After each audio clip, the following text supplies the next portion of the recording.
చూపిస్తాను. మీకు అర్థం కావడం కోసం ఈ విధంగా నిదానంగా అయితే మీకు చూపిస్తున్నాను ఫ్రెండ్స్. ఇంకా కొంచెం ఫార్వర్డ్ చేసినా కూడా మీకు క్లారిటీ ఉండదని, అందువల్ల వీడియో అయితే పెద్దదిగా ఉంది. ఈ విధంగా ఎడ్జెస్ అయితే బంద్ చేసుకోవాలి. ఇక్కడ ఎడ్జ్ అనేది సన్నగా ఉంది కాబట్టి మళ్ళీ సెంటర్ నుండి అనేది బంద్ చేయడం స్టార్ట్ చేసుకున్నాను. ఇదే ప్రాసెస్లో పళ్ళుకి కూడా కట్ వర్క్స్ అనేది నేను ఇట్లాగే చేశాను. నా వీడియోస్ చూసి అడిగిన వాళ్ళకి ఇదే నేను చెప్దాం అనుకుంటున్నాను. బర్నింగ్ అనేది నేను ఇట్లా చేస్తాను ఫ్రెండ్స్. నేను ఇంకేమీ యూస్ చేయను. యాక్చువల్గా అయితే దీపారాధన దగ్గర కడ్డీలు యూస్ చేస్తాం కదా, అవి కూడా యూస్ చేయొచ్చు. అది ఇంకా సన్నగా ఉండడం వల్ల కాళ్ళం అనేది తక్కువగా కాలుద్ది, తక్కువ స్పేస్, తక్కువ క్లాత్ కాలుద్ది. కాబట్టి నేను దోమల చక్రాన్ని అయితే యూజ్ చేస్తాను. నాకు చాలా కన్వీనియంట్గా నీట్గా అయితే ఉంటుంది. టోటల్గా ఈ విధంగా అయితే డిజైన్ అని బంద్ చేసుకొని ఫ్లవర్ అనేది ఇట్లా రెడీ చేసుకున్నాక మొత్తం నీట్గా అయితే చేసుకోవాలి. ఇంకెక్కడైనా ఎడ్జెస్ కంప్లీట్ కాకపోతే థ్రెడ్ కత్తెరతో కట్ చేసుకొని నీట్గా అయితే చేసుకోవాలి. కొంచెం నిదానమైనా కూడా నీట్గా చేసుకోండి ఫ్రెండ్స్. అప్పుడు ఇబ్బంది కాదు. మీరు జాగ్రత్తగా చేయకపోతే థ్రెడ్స్ అనేది కాలిందంటే థ్రెడ్ అనేది ఊడిపోతుంది. అందువల్ల నిదానంగా నీట్గా చేసుకోండి. టోటల్గా ఇట్లా కంప్లీట్ అయినాక ఇదిగోండి ఫ్లవర్ అనేది ఇట్లా రెడీ అవుతుంది. బంద్ చేసుకున్నాక ఎక్కడైనా థ్రెడ్స్ అవన్నీ ఉంటే కట్ చేసుకొని నీట్గా ఉంచుకున్నాక నెక్స్ట్ ప్రాసెస్ ఎలాగో చూపిస్తాను. ఈ విధంగా రెడీ అయినాక ఒక సూది దారం తీసుకొని మనకి కింద వైపున అనేది స్టిచ్ అనేది వేసుకోవాలి. అప్పుడు నీట్గా అయితే ఉంటుంది. ఈ విధంగా స్టిచ్ అయినా చేసుకోవచ్చు, లేదా గ్లూ గన్ ఉంటుంది కదా కొంతమంది దగ్గర, అలాంటి వాళ్ళు అట్లాంటి గమ్ అప్లై చేసేసైనా స్టిచ్ చేసేసుకోవచ్చు.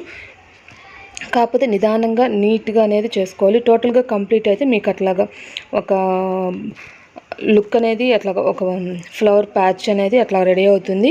దీంట్లో కూడా డిజైన్స్ ఉన్నాయన్నాను కదా, మీకు వీడియో ఎండింగ్లో అవి కూడా షేర్ చేస్తాను.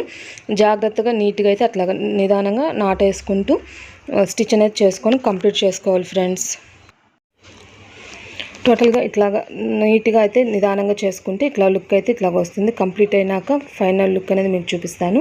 సెంటర్ అనేది ఒక కుందన్ కానీ ముత్యం కానీ మన ఇష్టము, మన సిచ్యువేషన్ బట్టి రెడీ చేసుకోవాలి. ఈ పర్టికులర్గా ఈ డిజైన్ సెలెక్ట్ చేసుకోవడానికి రీజన్ వచ్చేసి ఫ్లవర్కి ఎడ్జెస్లో కూడా కలర్ చేంజింగ్గా ఇట్లా ఉంది లుక్. మీకు ఈ బ్లౌజ్ అనేది వేసినాక మీకు దాని డీటెయిల్స్, దాని లుక్ అంటే నేను పర్టికులర్గా అది సెలెక్ట్ చేసుకోవడానికి రీజన్ అనేది మీకు అర్థమవుతుంది. నేను శారీ పళ్ళుస్కి అయితే కట్ వర్క్ అనేది నేను ఇలా చేస్తాను ఫ్రెండ్స్. మీకు క్లియర్గా అర్థమైందని అనుకుంటున్నాను. టోటల్గా కంప్లీట్ అయినాక లుక్ అయితే ఇది ఫ్లవర్ది. దీంట్లోనే మిగతా డిజైన్స్ కూడా మీకు పిక్లో షేర్ చేస్తాను వీడియోలో. టోటల్గా ఈరోజు వీడియో అయితే దీనికి సంబంధించింది ఫ్రెండ్స్. నెక్స్ట్ మీకు ఈ వర్క్తో ఎట్లా చేశాననేది అలాంటి ఆ వీడియోస్ రాబోతున్నాయి.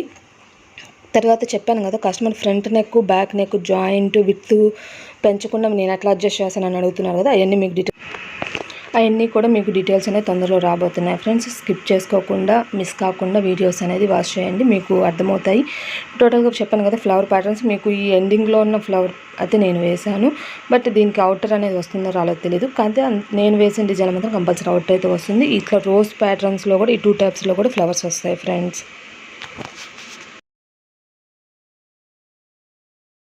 నేను కట్ వర్క్ చేసిన శారీ పళ్ళు వీడియోస్ కూడా కామెంట్ సెక్షన్లో పిన్ చేస్తాను. ఎవరైనా చూడాలనుకున్న వాళ్ళు